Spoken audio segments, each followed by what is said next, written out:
Hey, how's it going, guys? Welcome back to my YouTube channel. My name is Georgiman and I'm your friendly neighborhood anime and manga fan. I love all things anime and all things manga, and I'm here today to talk about Chainsaw Man chapter 131.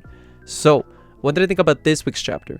I personally love this chapter. I think this chapter was fantastic, and I would go as far as to say that this might be one of the most shocking chapters in the entire series, which is saying a lot because this entire series has been a roller coaster. You know, we get our crazy plot twist, and I think this week's chapter might just be the cherry on top of when it comes to the most shocking moments in the series, at least for me, that is. Now, before we go any farther with this week's chapter, I just wanted to give you guys a quick reminder to make sure to subscribe to my YouTube channel so you guys can be up to date with all my Chainsaw Man as well as all my anime and manga content that I'll be providing in this channel. It really helps out a lot, and I would really appreciate if you could subscribe to my YouTube channel. So if you guys could, please subscribe to my YouTube channel. Now, with all that out of the way, let's get into this week's chapter. So this week's chapter picks up where we left out last time, which is pretty much Denji, diving headfirst and, fighting this devil. And pretty much you just see the devil eat Denji and Asa. And it's crazy because we were like, whoa, what just happened? Like, they just got devoured? They just got eaten by this thing? And you see in the background pretty much, the falling devil, she's just like, yay, you get to, I get to serve my dinner to my, my guest. So pretty much after Asa and Denji, get eaten by this thing, the fallen devil's just like, okay, good job, we got this done, we can move on now. But the next thing that happens is pretty much that devil that ate Denji and Asa starts throwing up, and like he just throws up the entire meal, pretty much Asa and Denji. And they're fine, they're back to, they're just unconscious at the moment. However, the fallen devil's like gets triggered. She's like, how dare you spit my 5-star dish, you peasant. I will take care of you. You're a disgrace. I don't want to see your face. And she just one-shots this dude, like one-claps him, like easy, no difficulty at all. She just destroys this big monster. And it just goes to show how powerful the fallen devil is. I mean, we've seen that she has given Asa and Denji a tremendously hard job, trying to take her down.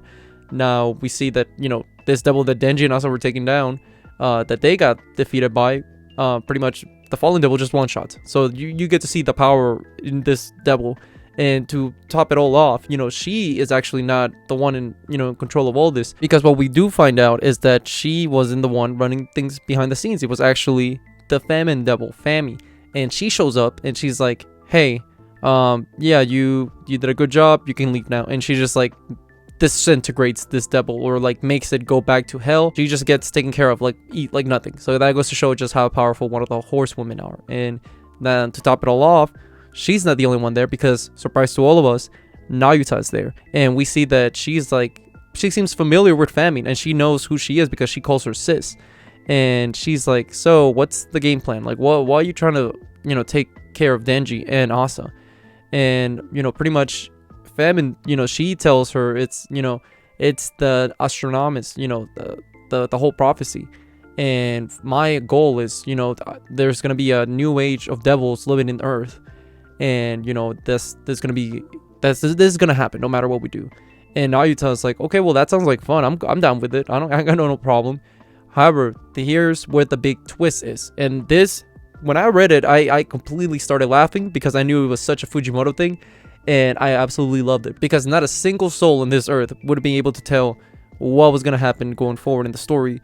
And Famine just completely shakes the entire foundation of the story as a whole with her revelation, which is she's actually trying to prevent the tragedy from happening, the astronomist, the catastrophe.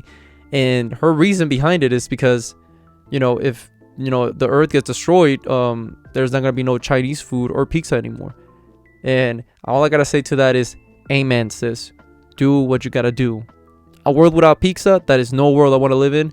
A world without Chinese food, same thing. That's a world I wouldn't want to live in. And who else agrees with that notion? Nayuta, because she's like, what? No way. And she starts freaking out. And this entire scene, this was masterclass writing by Fujimoto, because like I said, nobody could have guessed this. And I love how Fujimoto plays with his audience, and he's a master at that. He knows how to pretty much you might think that where the story's heading towards, but you don't. You're just in the back seat, and Fujimoto's driving the wheel, and he's going left and right at 90, and then he does a swerve, and you can never tell what my man's doing. And I absolutely love that about his writing style. And I think that's one of the strongest things about Chainsaw Man as a whole, because it's very unorthodox. And Fujimoto as a writer, he's just he's goated. I think he's one of the goats. And I definitely think he's the current GOAT when it comes to, mangakas in the business right now, because he just absolutely kills it, whether it's Chainsaw Man or any of his other works, Goodbye Eri. And this chapters like this are the ones that just, solidify to me, like, there's a difference between a good writer and a great writer. And I think Fujimoto is even above the great writer. I think he's legendary in his writing.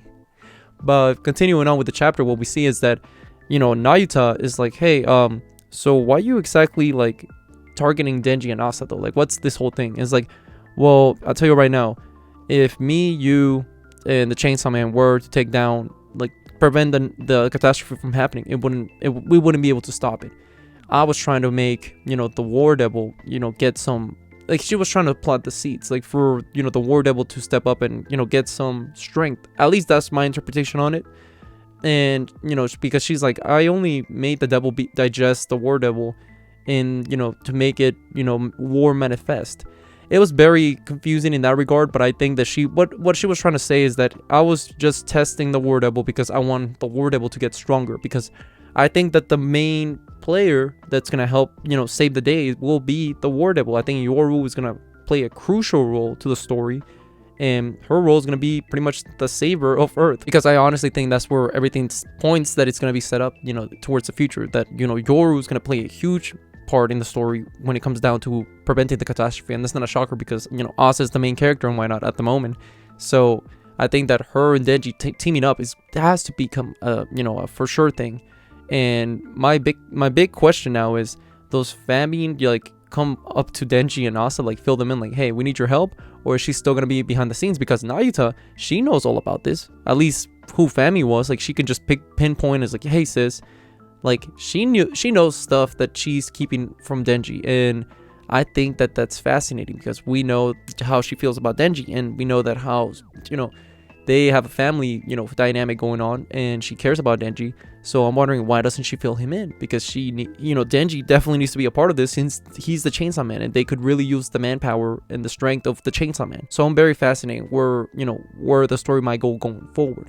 Now, pretty much after that, Fami just goes, hey, you want to help me out? And, Nayuta's like, sorry, I can't. And then Fami's like, why? Like, are you doing something or whatever? And then, Nayuta delivers. This had me laughing. She delivers a hilarious line that's very realistic. Like, she's like very down to earth. She goes, sorry, I can't. I gotta go to school. And then the next panel you see is her literally in school raising her hand, like, to the teacher, like, pick me. And that was a great way to end the chapter.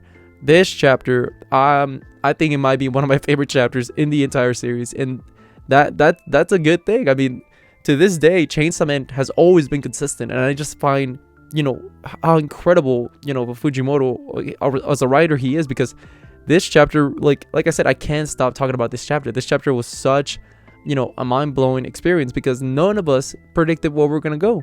We all thought, oh yeah, Fami's the one pulling the seeds, she's gonna, step in and, be the main villain.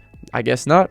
She's gonna be one of the people helping us prevent the catastrophe, because she's trying to, save her precious food. But with that being said, I thought this chapter was fantastic, and I just can't wait to see where the story goes from, because I think I think I can speak for everybody that we all thought that the story was gonna head one way, but now it's just like a huge curveball, and I have no idea where we're going, because I don't know. Like, this chapter was, like, the biggest eye-opening chapter of the series. It might be considered the biggest plot twist up to this point in the story as well, which is saying a lot, because we all know about the Makima and how, that was crazy, how she was a control devil.